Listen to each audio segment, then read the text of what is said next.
명쾌한 인물 분석, 품격 있는 방송 사팔레의 여빈입니다. 안녕하세요, 박 대표입니다.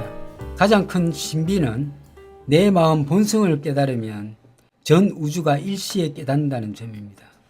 보살은 우주를 돌아다니면서 중생들을 돕지만 원래 다 부처이자 자기 마음이라는 사실을 알면서 돕는 것입니다.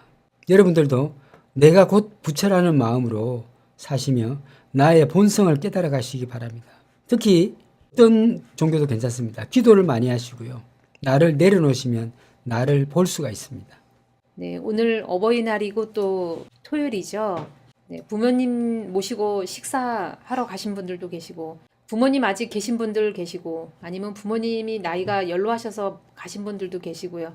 그렇죠. 네, 계실 때 잘하라 이렇게 말을 저희가 하지만 계실 때 다 못한 효가 또 있을 수 있고요. 네, 그건 어쩔 수 없습니다. 지나가고 나면 생각나는 것이죠. 여러분들 중에 아주 기억에 남는 혹시 어머니 돌아가신 분의 어머니나 아버지가 돌아가신 분 중에 기억에 남는 것 하나씩 적어주시기 바랍니다. 네. 대부분 잘 못해드리고 불효했을 때 많이 떠오를 것 같긴 해요. 많이 속 썩힌 자녀가 부모를 더 생각한다라는 얘기가 있는데요. 여러분은 어떠신가요? 부모님을 일찍 여의신 분들도 기억에 없는 분들도 계시겠죠.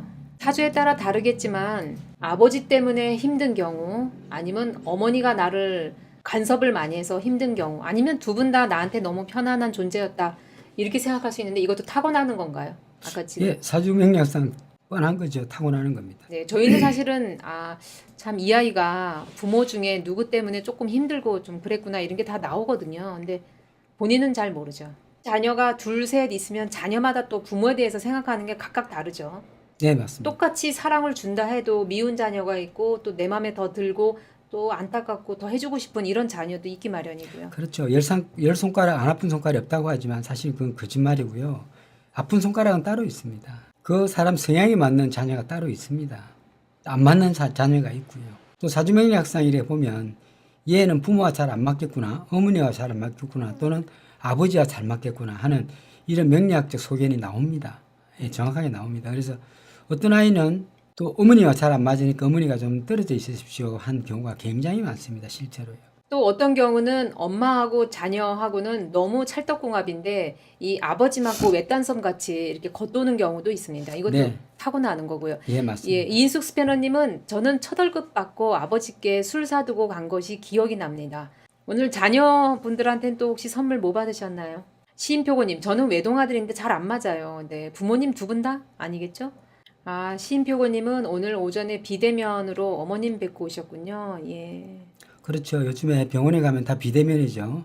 사실 아버지라는 글자하고 이 엄마라는 글자하고 다 명리학상 다릅니다. 근데 이거를 다 쓰려면은 사주가 사실은 정말 깊게 돼야 되겠죠. 예, 잘 네. 갖춰져 있어야 되는데 그러기는 조금 드물고요. 예, 맞습니다. 네, 시인표고님은 아빠랑은 잘 맞아요. 정연락 선생님, 안 맞으면 떨어져 살아야.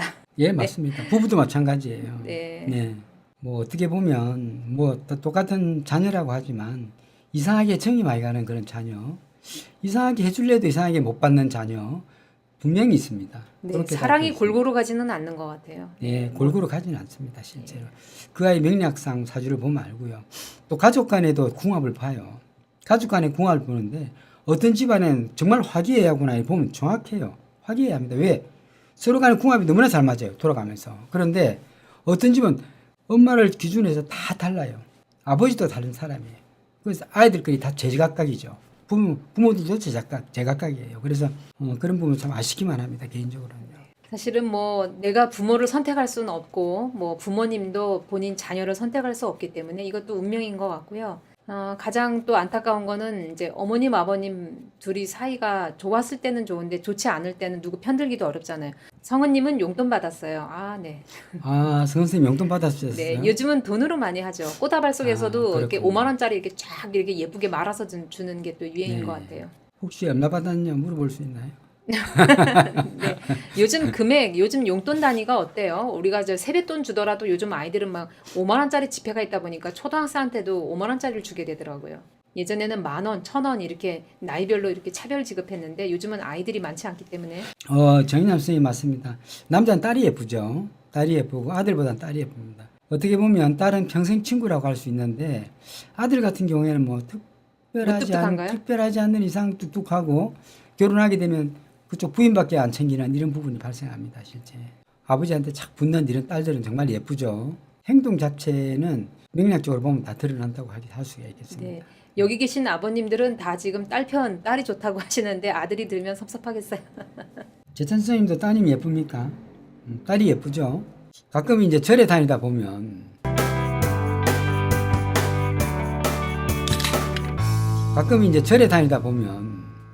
집에서 관세음보살이나 부처님을 모시고 싶은 생각이 들어요. 족자나 또는 그 신물을 쭉 모시고 싶은 생각이 드는데요. 집에 모신다는 것은 그만한 큰 부담이 됩니다. 족자나 이런 건 괜찮아요. 그림은 괜찮은데 그 실물을 갖다 깎았다든지 철물로 만들었던 것 이런 것들은 정말 부담이 되는 거거든요. 왜 그러냐면 똑같이 절에서 모시는 것까지 똑같이 모셔야 되니까 아침에 절을 하고 또 기도하고 또 공물 올릴 건 올리고 똑같이 해야 되니까 엄청나게 피곤한 일이죠. 그래서 가끔 이제 보면 신에서 모시는 신두단지를 또 모시는 분들이 있는데 이거 절대 모시면 안 돼요. 버릴 때도 굉장히 찝찝합니다. 신두단지 같은 것도. 그것도 구슬한다든지 뭘 해야 됩니다. 아, 형식을 갖춰서 해야 되는 거지 그냥 하는 건 아니군요. 네, 그래서 예. 신두단지 함부로 모시지 마십시오. 그러면 큰일 납니다. 그래서 모시는 것은 추천하지 않습니다, 여러분들. 네, 여기 계신 분들 지금 알밤님은 아들은 사고뭉치, 딸은 정말 잘해요. 아들 하나, 딸 둘인데 네. 딸 같은 경우는 결혼해서도 다시 부모를 찾잖아요. 아들은 좀 덜합니다. 아들은 그런 이유가 또 부인한테 꽉 잡혀 있을 수 있으니까. 왜냐하면 우리가 동물의 세계를 봐도 수컷은 가정을 이루기 때문에 그 독립이냐? 어머니를 키우지 않습니다, 사실. 그래서 어떻게 보면 동물의 세계를 보시면 됩니다. 아들보다 딸이 훨씬 낫습니다, 여러분들. 네, 여기 용돈 보다신 분들이 많네요. 용돈. 네, 요즘은 용돈으로 줘서 그냥 원하는 거 사서 쓰시라고 용돈 많이 드리는 것 같아요. 아들은 엄마를 더 좋아하는 것 같습니다. 예, 맞아요. 네. 네. 용돈 주는 게 어떻게 보면 그 정성이죠. 벌어서 주는 것, 이게 진짜 돈이죠. 그게 10,000원이 됐든 200,000원이 됐든 10만원이 됐든 간에 그 돈을 줄 때 자기 에너지를 주는 것이잖아요. 참 고마운 것이죠. 근데 선생님들 자녀한테 그 받은 돈을 쓸 수 있겠습니까? 괜히 그 돈 받고 마음 아프잖아요. 쓸 수는 없잖아. 그렇죠? 네, 그거 모았다가 나중에 또 통장으로 주는 예, 분들 맞습니다. 분명히 있습니다. 여기. 그 용돈 받으면 못 쓰잖아요. 그 돈 못 쓰잖아요. 네. 그렇죠? 박상수 선생님께서는 카네이션의 용돈. 내겐 너희들 편안한 모습이 제일 큰 선물이다 했더니 좋다네요. 네. 축하드립니다. 박하수 선생님. 네. 아, 이규민 선생님 괜찮습니다. 예, 너무 감사합니다. 아이고, 괜찮습니다. 아, 네. 오늘 참 저희 어버이날이라고 폰해주신 분 계신데요. 김종옥 선생님, 김애라 선생님, 오해숙 선생님, 추선영 선생님, 백민선 선생님, 김미자 선생님, 네, 시인표금님, 뿜셀님, 최고원님, 감사합니다. 아, 이규민 선생님 감사합니다. 선생님 감사합니다. 네. 네. 아, 성은님은 주고받고 하셨네요. 어린이날 용돈 주고, 그리고 어버이날서 용돈 받고. 아, 사위가 50만 원 줬어요? 그래봤자 3.24. 그러니까, 그렇다니까요. 자녀한테 받은 돈, 그 사위 며느리한테 받은 돈 다 받아가지고 자녀한테 덧붙여서. 받은 돈을 쓰지를 못해요. 예. 아, 이김 선생님 감사합니다. 악플에 대한 그 본인의 생각, 그리고 앞으로 본인이 어떤 걸 시행하고 싶은지, 국민의 삶은 어떻게 편안하게 할 건지, 이거에 대해서 정책을 말씀하셨고 특강하시는 거를 잠시 봤습니다. 그 악플에 혹시 댓글을 다신 적이 있으세요? 했더니 댓글은 안 달고 직접 전화한 적은 2번 있대요. 진짜요? 네, 그래서 내가 진짜 전화를 하셨어요? 했더니 전화를 했대요. 근데 하고 나서 후회했다고. 왜? 욕만 직살하거든요. 그랬더니 이제 자기가 감정적으로 대하려고 하진 않았는데 말이 언성이 높아지다 보니까 이렇게 좀 마무리가 잘 안 된 거죠. 그래서 거기서 아차 다음부터는 전화를 하지 말아야 되겠다. 근데 이렇게 생각을 하셨다고 하거든요. 네. 박 대표한테 전화 좀 하라 그러세요.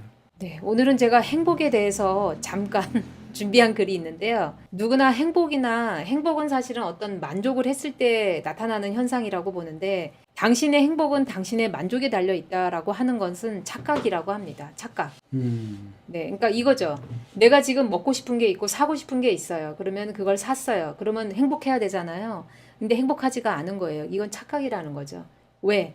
우리의 인격체는 단순하지 않고 여러 가지의 인격체로 이루어져 있기 때문에 한 가지가 아니라 여러 개를 다 만족했을 때 그때로 비로소 행복을 느낀다고 합니다. 그렇죠. 그리고 또 사주에 따라서 특성상 욕심이 많은 분이 있는데요. 아까 말씀하신 그 상관격은 어떤 거에 막 행복감을 느끼나요?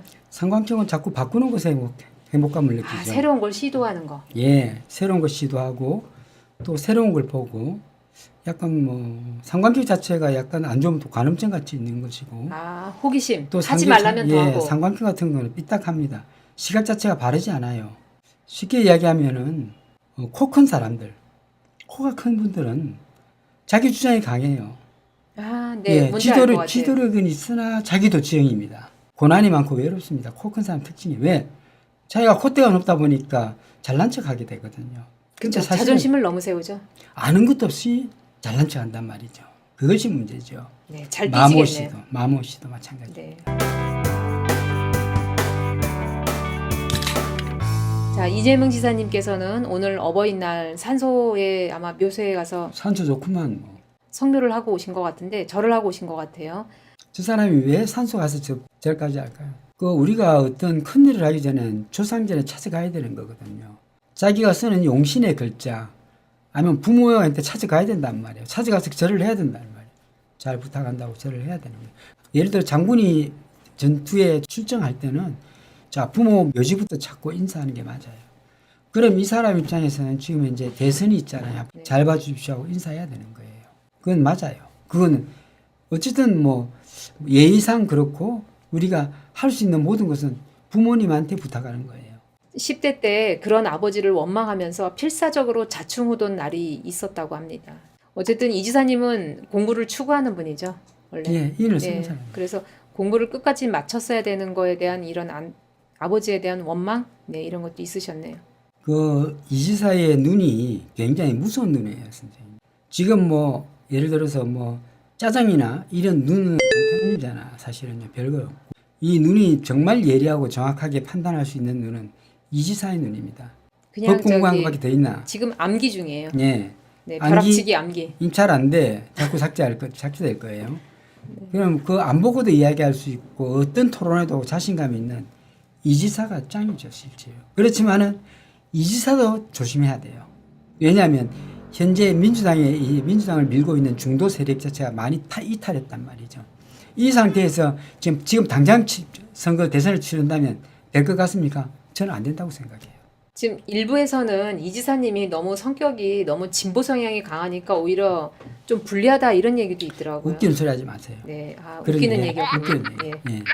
자, 그리고 기준이 뚜렷해야 돼요. 자, 카리스마는 일단 기본이어야 되고요. 예. 네. 자, 송영길 당대표님은 이렇게 얘기했습니다. 기러기가 된 남편은 술 먹다 혼자 돌아가고 여자는 바람나서 가정 깬다. 이 바람이라는 글자는 선생님 아무나 쓰는 말은 아닌데. 제가 바람이라는 글자를 씁니까? 이 방송에서 타다 보니 이 유튜브 방송에 바람이 나서 뭐 어쩌고 저쩌고 이런 말 잘 안 써요. 왜냐하면 해본 사람이 바람 이야기를 하지 안 해본 사람은 바람 이야기를 못해. 특히 당대표의 입을 보세요. 여기까지 하겠습니다. 그래서 기러기에 대해서도 저희들 좀 할 말이 많은데요. 아이들 교육을 위해서 기러기 엄마는 없고 기러기 아빠가 대부분이죠. 원래 아버지가 가장이 돈을 벌어서 해외로 아이들을 이제 공부시키기 위해서 아이들만 보내기는 좀 위험하니까 엄마를 같이 보내는데요. 사실은 추천할 만가요, 대표님? 추천 안 해요. 이건 가정 파괴 아닙니까? 맞습니다. 어떻게 보면 아이를 위해서 집안이 다 몰락하는 이상가족 기준이 되는 되는 거죠. 것이죠. 예. 네, 그래서 저는 그런 걸 원치 않습니다. 왜냐하면 이런 경우가 많죠. 어머니 입장에서 아버지가 너무 싫을 때 좀 떨어져 있고 싶을 때 아이를 볼모로 잡고 그래 가는 경우 또 정말 이 아이가 공부를 잘하는데 어머니가 가서 아르바이트 일하면서 아이 학비를 대려는 경우 그때는 다 같이 가야죠, 사실은 다 같이 가야 되는 거예요. 아버지를 혼자 두면 안 되는 거죠. 물론 뭐 직업이 뚜렷하게 있고 아버지가 있는데 어머니는 직업 없기 때문에 아이 따라가서 밥 해준다 이렇게 한다지만 그것도 저는 안 돼. 좋아하지 않습니다. 그런 거. 기러기 아빠, 기러기 엄마 좋아하지 않습니다. 네. 부부는 같이 가야 된다고. 그러면 엄마 쪽에서 아이 교육시켜야 되니까 내가 가야 된다라고 주장하시는 분은 남편이 조금 싫은 게 있다고 봐도 될까요? 보통 보면 여성들이 50대 이상 되면 남편을 싫어하게 됩니다. 밥 차려주기 싫어서? 밥 차려주기 싫은 것도 있지만 호르몬의 이상으로 남편 자체를 쳐내기 시작합니다. 그런 경우가 많기 때문에 부인의 입장에서도 남편이 지글지글하니까 그냥 도망갈 가능성도 많은데요. 그렇게 하면 어떻습니까? 그런 가운데 새로운 사람 보면 낯선 사람 효과라는 게 있잖아요. 이상하게 모든 걸 좋아 보이고 그 사람 조금만 잘해주면 그냥 홀딱하는 이런 부분도 있단 말이죠. 그래서 저는 기러기 아빠 엄마를 좋아하지 않습니다. 반대합니다. 개인적으로는요. 네, 저도 반대합니다. 가려면 같이 가던가, 네, 안 가려면 맞습니다. 같이 안 가던가. 네네. 예, 조인현 선생님. 해본 사람이 바람 이야기하고 안 해본 사람은 바람 이야기를 못해요. 무슨 말인지 아시죠?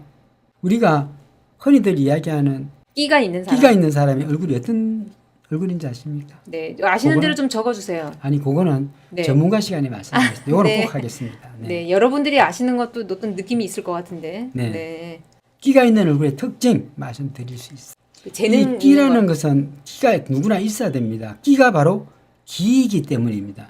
끼가 없으면 기가 없는 거예요. 기가. 그렇지만 이 끼가 너무 심해지면 다른 쪽으로 흐를 수 있다. 이런 것이죠. 그래서 어쨌든 뭐 그런 곳에 강한 사람들이 있습니다. 남녀 불문하고.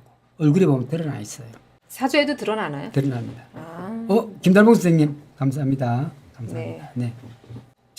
전 새가 싫어서 달봉 선생님은 그렇게 못할 겁니다. 외로워서 누군가가 옆에 있어야 되거든. 달봉 네. 선생님. 네. 아 여기서도 그 외로움이 보이시나 봐요. 외로움 타시는 분들. 예, 김달봉 선생님 누군가가 옆에 있어야 돼. 할 이야기 대상이 있어야 돼.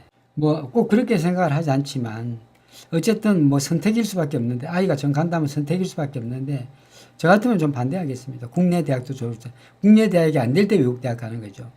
그럼 그 아이가 대학원 갈 때쯤 외국에 가도 되잖아요. 혼자 맞아요. 스스로 할 수 있을 때. 그쵸, 왜 대학원 꼭 갈 때. 어머니가 따라가야 되며 또 아버지가 따라가야 되며 왜 따라가야 되는 건지 난 이해가 안 가요. 아이들 자립심을 심어주더라도 대학은 한국 대학에서 나오고 사실 한국 서울대를 더 알아줍니다. 다른 데보다. 그러니까 맞아요. 국내 서울대 나오고 아니면 예를 들어서 연대 나오고 고대 나와서 그때 이제 대학원을 대학원을 예, 미국 가는 해외에서 거죠. 나오는 거. 왜냐하면 대학을 미국에서 나오면 동기가 하나도 없잖아. 뭐 클 수가 없잖아요. 맞아요. 당연히 서울에서 대학을 가야죠. 그리고 대학원에 애가 다 컸으니까 그냥 혼자 보내면 되는데 왜 어머니가 그렇게 하느냐고. 상강이 사고 난 아이. 손정민. 손정민. 네. 정민이가 왜 죽었겠습니까? 참 안 됐죠. 근데 저는 그 아이의 얼굴을 보고 이 아이가 살을 쓰는 아이구나 하는 거 바로 알았어요. 우리가 칠살격 같은 경우에는 굉장히 위험할 때는 안 좋아집니다. 굉장히 안 좋아지거든요. 그 날이나 시에서 안 좋아지면 바로 당합니다. 그래서 그 아이의 얼굴을 볼 때는 얘가 살을 쓰는 애구나 싶었어요. 그만큼 핵심 파악도 마르고 똑똑한데 어떤 불의를 보고 못 참으니까 어떻게 이야기해서 싸우다 보니까 그렇게 된 것 같아요. 제 느낌은 그렇습니다. 그래서 어쨌든 친구의 입장에서도 뭐 불안하고 자기 보호를 위해서 그렇게 한다지만은 이거는 좀 문제가 크다고 보입니다. 먼지 냄새가 나는 부분도 많아요. 아직 뭐 결정난 사안이 아니기 때문에 뭐라 말할 수 없지만은 제가 볼 때는 그 친구의 소행이 좀 많이 들어있다. 그 많은 부분을 차지하고 있다고 보지만 제가 볼 때는 이게 드러나지 않고 미궁에 빠질 가능성이 매우 높다 이래 보입니다. 예, 조은현 선생님 좋은 데로 가야 되겠죠. 가겠죠. 기질도 강한 아이고요. 눈, 코, 입이 큽니다. 네. 그래서 크더라고요. 애가 시원시원합니다. 시원시원하고 맺고 끊음도 정확한 아이 중에 하나예요. 그런데 친구의 얼굴은 안 봤지만은 그 친구와 걷는 모습, 그 뒷모습을 볼 때 이렇게 팔짱 끼고 가고 걸어가는 이 모습, 친구가 걷는 모습, 이 정민이가 걷는 모습, 정민이는 똑바로 걸어요. 친구는 약간 건들거리면서 약간 같이 이렇게 걷습니다. 반바지에 이렇게 걷습니다. 옷도 이렇게 헐렁헐렁한 거 있고. 그런데 정민이는 난방 편의점 차리면서. 난방에서도 항상 난방을 보고 바로 입으려고 노력합니다. 그거는 바로 반듯한 아이거든요. 이 아이는 그런 모습을 보여주지 않았어요. 그렇기 때문에 반듯함을 추구하는 애가 상대가 어떤 이야기를 했을 때 그건 아니라고 분명히 단호하게 이야기했을 가능성이 높아요. 그런 문제를 어떻게 다툴 수 있었다. 이렇게 볼 수밖에 없습니다. 그런데 이것은 미궁에 빠질 확률이 굉장히 많습니다. 50 후반이 되니까 기운이 사라지듯해요. 운동 좀 하시고 좋은 것 좀 많이 드세요. 네. 왜 그렇게 됐을까 생각하는데 솔직히 개인적으로는 그 아이가 운이 나빴습니다. 그날 안 나갔어야 되는 거예요. 그래서 나가지 말았어야 돼요, 정민이가. 그래서 달력이 필요한 거예요. 달력이 저 있었으면 사실은 안 그거 생각 많이 떠올렸거든요. 달력이 있었으면 안 나갔을 거야. 안 좋은 날 딱 찍어놨을 거예요. 이날 분명히 제가 했을 거예요. 그거는 굉장히 안 좋다, 위험하다라고 적어놨을 거예요. 안 나갔으면 안 좋았어요. 근데 그 친구가 보니까 다른 친구도 원래 나올 거였는데 안 나온 거 봐서는 그 정민이란 친구는 약속하면 또 지키는 아이인 것 같아요. 걔 눈썹 보세요, 코 보세요, 입 보세요. 스케일이 큰 아이예요. 네. 네. 그 좀 그대로 이번에 사고가 났다면 좀 훌륭하게 됐을 아이인데 너무 마음 아프네. 네. 그것은 어떻게 보느냐. 그 집 아버지가 굉장히 논리적으로 이야기하고 차분하게 이야기하고 어떤 부분에서는 꿰뚫고 있는 살을 쓰는 사람이에요. 그 사람도. 그렇기 때문에 정확하게 어떤 이야기를 했을 때 팩트 있게 딱딱딱 찍어 나갑니다. 그래서 그 아버지가 똑똑한 걸 보면 역시 그 자녀도 그 아버지의 네네. 그 자녀들하고 보여요. 그 또 정민이가 또 카톡 아버지한테 보낸 거 보니까 이 아버지에 대한 고마운 표현을 이렇게 되게 적극적으로 표현하는 아까 좀 살가운 아이더라고요. 예. 네, 정이 많은 아이로 보여요. 7살이면서 상관을 쓰는 아이일 가능성이 높아요. 그렇네요. 그래서 약간 폭발적 성향도 있을 것이고 상황에 따라 못 참아서 욱하는데 우닥다우닥 하다 보니까 그렇게 됐을 가능성. 아니면 평상시에 어떤 나쁜 감정을 가지고 있거나 여러 가지가 있겠죠. 어떤 큰 일이 닥쳤을 때 그 사람이 어떻게 해결하나, 어떤 말을 갖다 어떻게 논리적으로 하나, 어떤 낱말을 써서 이렇게 논리적으로 이야기를 하냐, 이런 것들이 굉장히 중요하죠. 그리고 말할 때 그 자세, 눈빛 이래 보면 굉장히 많이 배운 사람 중에 하나다 이렇게 볼 수 있습니다. 네. 우리가 이렇게 일찍 가는 것도 다 이유가 있는 것이고요. 인연법에 의해서 빨리 갔다가 또 새롭게 태어날 수도 있는 것인데 아버지 입장에서는 평생 안고 가야 될 숙제가 되겠죠. 그 친구들 저기 생년월일만 하면 바로 할 수 있겠는데 조회봤는데 안 나와요. 저도 그렇게 생년월일만 하면 바로 대략적으로 유추할 수 있습니다. 딱 보면 아이 자식 이렇게 할 수 있어요. 다 제보해 주시면 제가 바로 설명해 드릴게요. 그거 보고요. 이 친구의 그 친구의 성향 어떤 아이인가 이런 부분 바로 말씀드릴 수 있습니다. 참 아미타불 부처님이죠. 어제 그 저기 성림사 진천 성림사가 아미타불 부처님입니다. 그걸 돌조각을 해놨어요. 아미타불 부처님을요. 그래서 그게 처음에 저는 미륵불인 줄 알았는데 아미타불이더라고요. 그래서 아미타불이 모시놨습니다. 그래서 아미타불은 참 기가 되게 좋고요. 어쨌든 그 절 자체가 저는 그렇게 어지러운 저는 처음 봤습니다. 머리를 확 치는데요. 그냥 핑 하면서 쓰러질 뻔했어요. 다다음 주 월요일부터는 온라인으로 인상학 특강을 하는데요. 이번에는 자료도 같이 나갑니다. 이번 기회에 인상학 혹시 여태까지 또 저희가 특강했던 거 다 들으신 분들도 한번 신청해 주시고 또 처음 도전하시는 분도 쉽게 들으실 수 있습니다. 전에 인상학 기본 지식 없으셔도 저희가 사진을 띄워놓고 상세하게 설명드릴 예정이니까 여기 계신 분들 신청해 주시기 바랍니다. 네. 그리고 명리학은 기초부터 하셔야 되는 게 맞는데 혹시 중간에 공부를 하다가 포기하신 분들도 전화 주시면은 그 어느 단계부터 해야 되는지 상담 후에 바로 온라인으로 수업하시면 됩니다. 또 시간과 노력만 있으면 누구든지 할 수 있습니다. 명리학 수업 신청해 주시고요. 또 운세 달력은 아까 말씀하신 대로 내가 좋은 날 나쁜 날 찾아가면서 도움 받으시기 바랍니다. 어버이날 가족과 따뜻한 저녁 식사하시고 내일 오후 1시에 뵙겠습니다. 네, 감사합니다. 감사합니다. 네, 감사합니다.